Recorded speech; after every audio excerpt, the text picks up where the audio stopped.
Thank you, Mr. Chairman, Mr. Commissioner, for your time today. Just a couple of questions, and I'll have some to submit for the record. Kind of a follow-up to line of questioning of Mr. Alexander. What similarities or differences between the CVS Caremark deliberations and the current concerns surrounding the Express Scripts Medco pending merger can you identify for the subcommittee?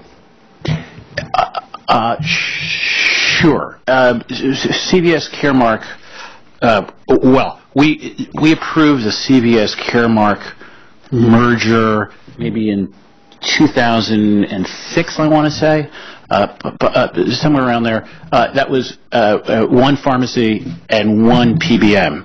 Express Scripts and Medco, 2 PBMs.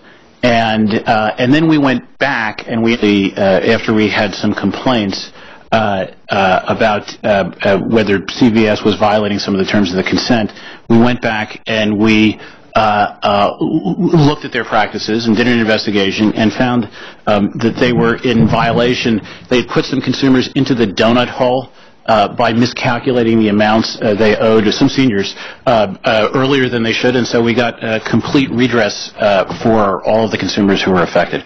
But coming back to your question, one was a merger of a PBM and a retailer, essentially, and this is a proposed merger of 2 PBMs.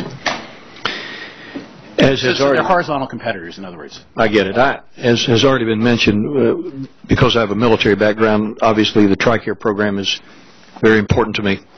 And this is for you, Mr. Chairman. Should the FTC approve the Express Scripts Medco merger, you believe that the new companies control over 30% of the retail drug market, nearly 60% of the total mail order market, will benefit the next round of TRICARE contract bidding, or will it detract from the program's ability to provide affordable prescription access to American military families? So I don't want to prejudge an answer here or where we're going with this investigation. But I will say this: our staff is working very assiduously on it. On the military aspects, I honestly hadn't thought about this until now. Commissioner Rosch might have.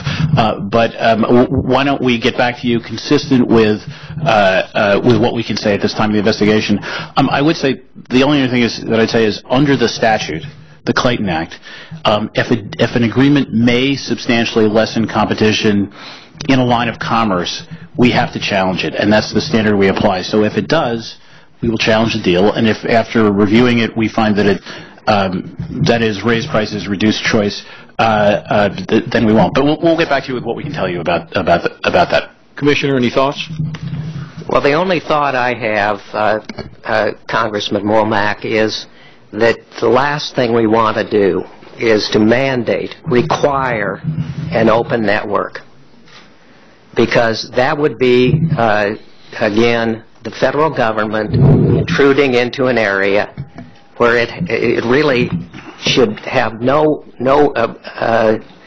purchase at all in terms of what it does with respect to prices or terms of sale of these products. That's the only thing I would add to what the chairman has said. Okay.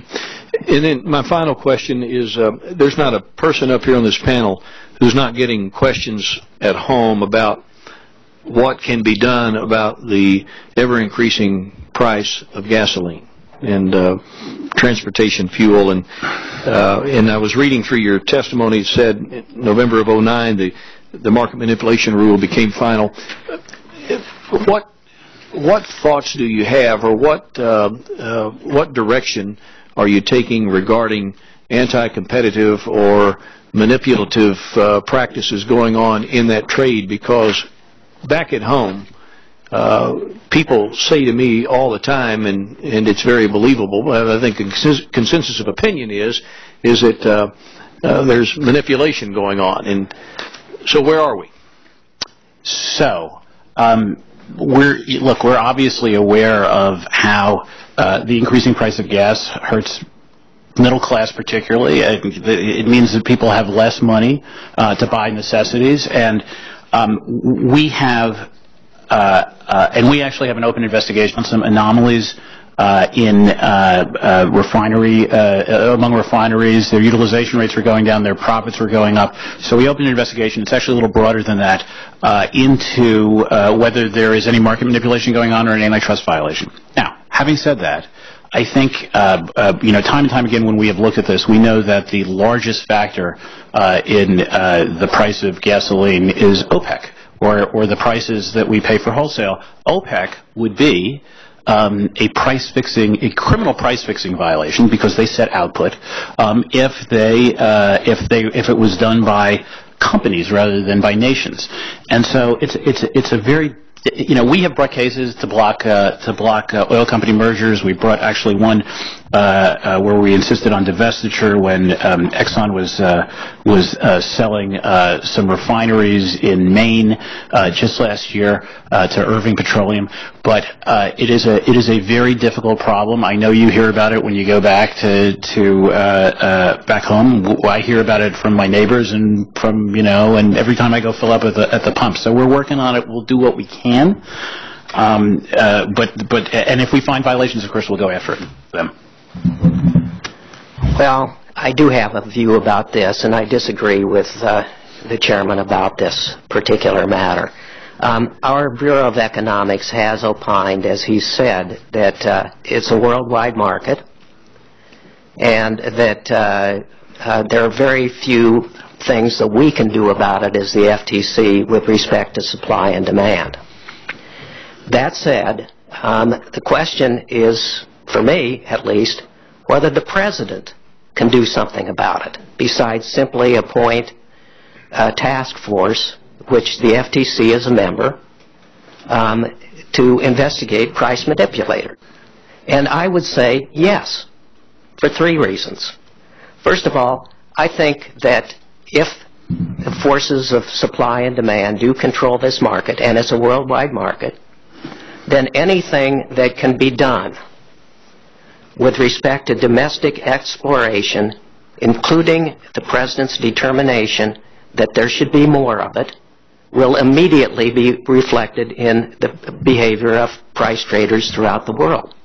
Secondly, I think that the idea of postponing a decision on the Keystone Pipeline, which would import Canadian oil and gas from Canada, is not justified on any other grounds than that it's political. And I say that as somebody who has a small farm along with my wife in the Ogallala Aquifer in Nebraska. Third, this task force that the president has appointed, so far as I know, has done nothing except sit on its hands. It has been nothing except a charade designed to let the public know, or at least think, that we're doing something about it. I don't think we're doing anything about it.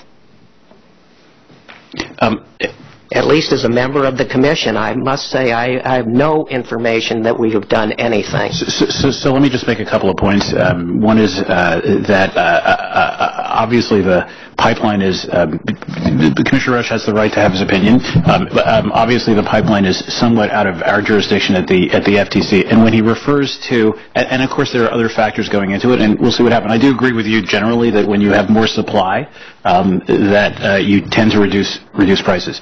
I'd also say this, a task force. I think what Commissioner Rosch is referring to is a task force set up by the Attorney General that has a number of agencies on it. We are actually doing an investigation into refinery pricing, so that's a different matter. So that was the clarification I wanted to make. Thank you, Madam Chairwoman. That completes my questions. I'll have others submitted for the record. Thank you, Mr. Womack, and we will accept the questions that you